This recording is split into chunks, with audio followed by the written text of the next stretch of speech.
Yeah, good morning, everybody, or afternoon, or good evening, whenever you see the video.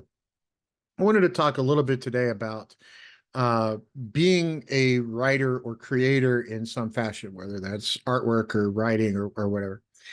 One of the things I found that surprised me when I started writing books was that all my books are independently published. I've got 4.5 million pages read on Kindle Unlimited, 22,000 copies sold now or something. So as an indie, I've done reasonably well. I do not have an agent. I don't have a marketing team. I don't have a traditional publisher. It's me from and a co-author from start to finish when we work on these things. Now, that being said, one of the things that happens online quite often is everybody wants to be a critic. And this is going on right now with the release of another book by another company that's in the role-playing space. And I get it. People want to criticize, go ahead. uh, One of the toughest things in the world is to be a creator. And I'm not defending that other group, but I want to kind of talk a little bit about what it's like as a creator from the side that people don't normally see. So across 7 books, I've learned a couple of things. Number one, everybody comes at you with an idea. What you should have done was this. You should have done that. You should have. They've got a vision for a book they want to see. Your vision doesn't fit theirs, so of course they're going to criticize. The other thing you'll notice is that a lot of people come up and criticize things just for the sake of being critical. They just want to nitpick. They want to pull things apart. They want to be able to say, haha, I'm right, you're wrong. And they want to boost their own ego. I got it. Let's take this book, for instance, this one right here. One of my favorite one-star reviews. And I actually do read most reviews. One of my books is over 1,100 reviews. One of them's this one's I think approaching mid 500 somewhere. I don't read all of them, but I do read all the 1 and 2 and 3 star reviews that I can find. So I want to talk about one of those one-star reviews. It was so cute. The guy in the review was very critical of a bunch of things. In particular, he called out the nuclear physics of nuclear weapons because of all, no surprise, mushroom cloud on the front cover involves nuclear bombs. And he called out the combat injuries as the authors clearly don't understand physics of nuclear weapons or what it's like to be injured in combat. Let me tell you the inside joke and why I found that really funny. That guy right there, me, PhD in physics at the time I worked in nuclear physics. I'd actually held the core to a nuclear weapon. Um, you know, okay, criticize me. Maybe there's people that know more about them, possibly. Uh, there are, I can name probably 30 people who know a lot more about nuclear processes right off the top of my head. But yeah, the nuclear physics is right. Like it or not, it ain't wrong. Mike, my co-author there, is a combat veteran. He was a combat medic in Afghanistan, injured in combat while treating an injured soldier. Reasonably certain that criticism was founded by some idiot who absolutely just wanted to pull things apart because we didn't fit the vision he had in his head of what those things work like. We got told to do our homework. We got told to do our research. We got told we were idiots. Great. I hope the person feels better. PhD in the subject and, Purple Heart and Valor medals for the other guy. Is that criticism valid? No. Is that criticism somebody's opinion? Absolutely. The guy probably has a vision in his head of what those things are like, and it doesn't match the reality. Um, would it be more fun to do it in a fictional sense and have it not reflect reality? Probably. But it's been an entertaining book. It's got I think a 4.1 star average. It's up over 500 reviews. It's done pretty well. There's a screenplay being read by a producer. So, we made it through a couple of steps in Hollywood. So people are looking at it pretty close. That one came out just pre-COVID. And again, Mike and myself, and it came actually, we decided to take one step further and say, let's what happens if you release bioweapons in the world. And then we all found out with COVID. And I'm not saying COVID was a weapon. I'm just saying we understand what those weapons might look like now a little better than we used to. But being a creator is very difficult, and being a creator who actually does do well-founded research on things is even more difficult. And there are indie writers out there who can crank out 4, 5, 6 books a year. I'm not one of them, right? Because, day job. The other thing you'll find as a creator that is sort of a surprise, surprise. Nobody tells you this going in.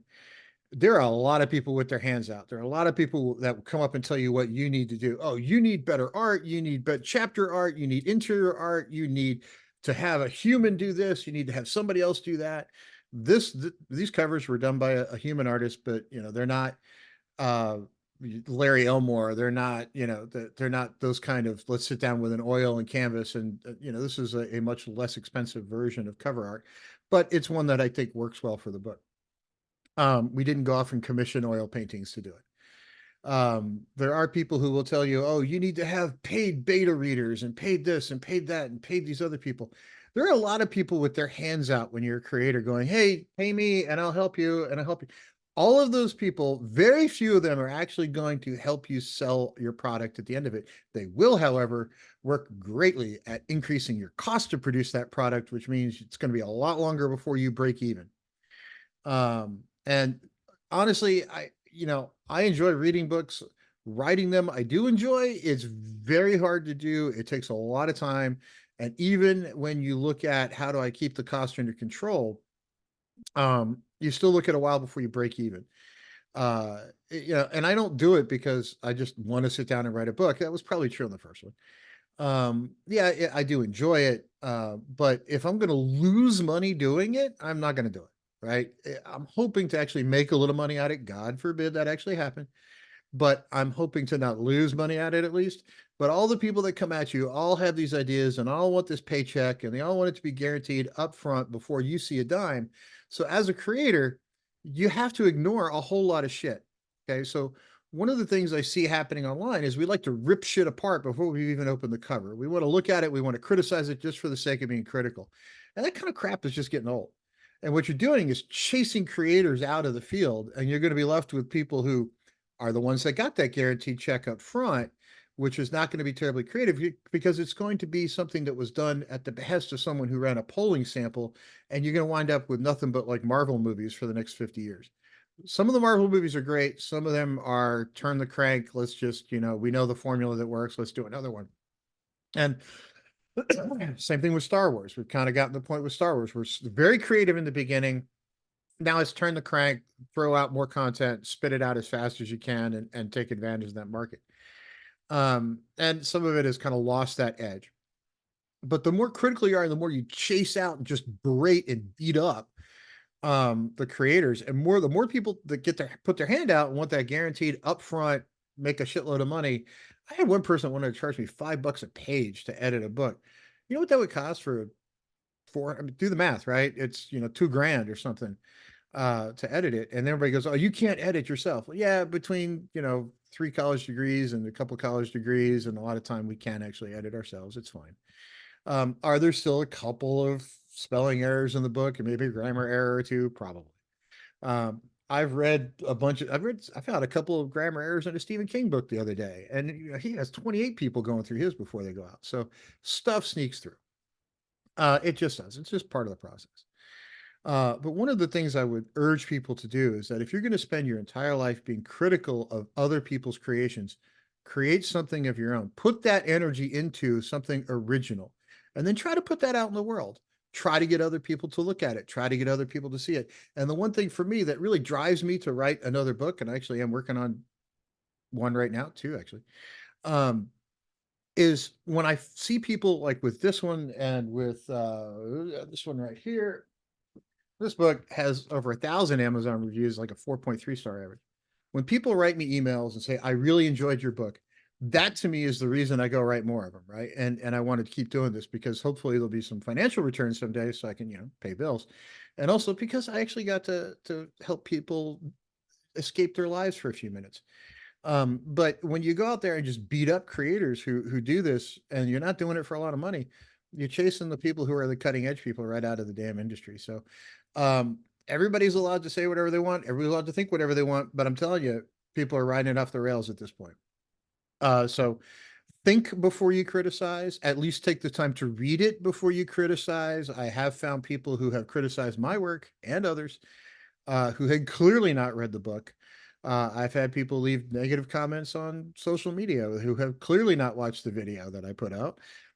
They're just critical because it's fun to be critical. Well, that's great. And there's good for you, but it makes you sound like kind of a fucking idiot, right? So, um, I could go through another hour of these kinds of examples if you want. It's not hard to find them, but I think we all have seen it. So, I hope everybody takes this to heart. And instead of being critical of someone else's creation, I urge you to go off and try to do some creating of your own. I think that that would be an interesting thing to take some most harsh critics and have them actually go off and do something original, not, hey, let me explain to you all this other stuff other people did. Let's do something original and put that out in the world and see what other people think. Everybody have a great day. I hope the week finishes well. It's Wednesday for me. You might see this video later. But I do hope everybody enjoys. Click like, subscribe, follow wherever you see me, and I will be around soon.